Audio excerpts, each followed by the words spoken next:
تا چەند ئەپە نوێیەکەی مارک زوکەربێرگ توانی ڕکابەری ئیلۆن ماسک و ئەپی ئێکس بکات. ئێستا لای زۆرینەی بەکارهێنەرانی تۆڕە کۆمەڵایەتیەکان سرێدز با بکوژی ئێکس دادەنرێت، بەڵام تا ئێستا نازانرێت کە ئایا ئەپە نوێیەکە بە تەواوی جێگەی ئێکس دەگرێتەوە یاخود نا. بەڵام مارک زوکەری دامەزرێنەری سرێدز لە جیهاندا بە کەسێکی بەتوانە و کێبڕکێکار ناسراوە. لەو کاتەی ئیلۆن ماسک بە بڕی 44 میلیارد دۆلار تویتەری کڕیەوە کە ئێستا بە ئێکس ناسراوە، مارک لە هەوڵدا بوو ئەپێک دروست بکات هاوشێوەی تویتەر کار بکات، بۆیە سرێدسی دروست کرد. لە کاتژمێرە سەرەتاکانی ڕاگەاندنیشیدا 10 میلیۆن بەکارهێنەری کۆکردەوە و دوای تەنها چەند ڕۆژێکیش گەیشتە سەر و 100 میلیۆن کەس. ئەمەش وەک مەترسیکی گەورە بۆ سەر ئێکس دەبینرا کە بە پێچەوانەوە ئێکس 780 ڕۆژی خایاند تا گەیشتە ئەو ژمارەیە لە بەکارهێنەر.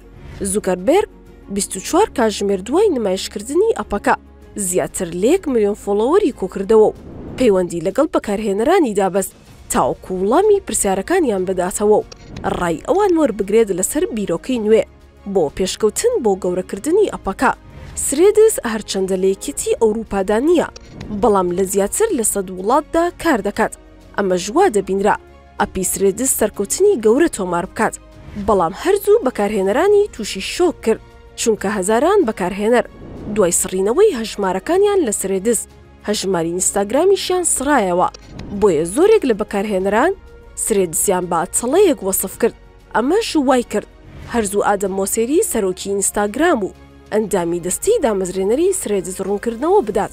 سروشتی ئەپی سرێدز بە جۆرێکە، کاتێک کە دەیکەیتەوە داوات لێ دەکات بە ناوی ئینستاگرامەکەت بچیتە ژوورەوە.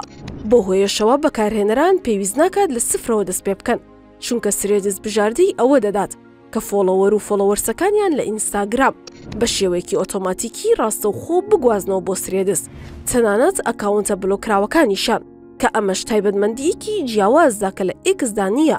بەڵام لەگەڵ هەبوونی ئەم تایبەتمەندیە جیاوازەدا سرێدز پلاتفۆرمێکە تەنها بۆ موبایل بەردەستە کە ئەمە بە پێچەوانەی ئێکسە کە لە ڕێگەی دیسکتۆپ و ئەپەکە خۆیەوە دەتوانرێت سوود لە خزمەتگوزارەکانی وەربگیرێت. بەکارهێنەر لە ئێکسدا دەتوانێت بڵاوکراوەیەکی هەبێ بۆ چەند کەسێک کە خۆی دیارییان دەکات. لەگەڵ ئەوانەشدا لە ڕۆژێکدا دەتوانێت 600 پیت لە پۆستێکدا بنووسێت، جگە لەو کەسانەی کە بەشداری مانگانەیان هەیە کە دەتوانن 6000 پیت بنووسن. بەڵام لە سرێدزدا دەتوانرێت تەنها 500 پیت بنووسێت، جگە لەوەی دەتوانرێت ڤیدۆی پێنجخولەکی تێدا بڵاو بکرێتەوە. لە ئێکسدا چەند خزمەتگوزاریەکی دیکەش بەردەستە کە لە سرێدزدا نییە. بۆ نمونە هاشتاگ یەکێکە لە تایبەتمەندیە بەناوبانگەکانی ئێکس کە لە ئینستاگرام و فەیسبووکیشدا هەیە. ڕیکلامیش بە هەمان شێواز لە سرێدزدا نییە. لەسەر و ئەوانەشەوە بەکارهێنەرانی سرێدز ناتوانن بە دوای زانیاری ناوەڕۆکداردا بگەڕێن کە ئەمە پێچەوانەی ئێکسە. سەرڕای تایبەتمەندی و کەم و کوڕیەکان وردە ئەپی سرێدز بە تەواوی کەوتە بازاڕەوە و بە ملیۆنان بەکارهێنەر پێی ئاشنا بوون. ئەمەش نەک کێبڕکی لە جیهانی سۆشیال میدیادا زیاد کردووە، بەڵکو ڕکابەریە بەردەوامەکانی نێوان زوکەربێرگ و ئیلۆن ماسکیشی زیاتر کردووە کە نزیکەی 7 ساڵە ئەم دوو زەبەلاحە تەکنەلۆژیە لەسەر بابەت گەلێک ناکۆکن، بە تایبەت پرسی زیرەکی دەستکرد و موشەکەکان. لەم دوایانەشدا هەڕەشەی ئەوەیان کردووە کە شەڕی ملیاردێرەکەیان دەبەنە ئەپەکانیان.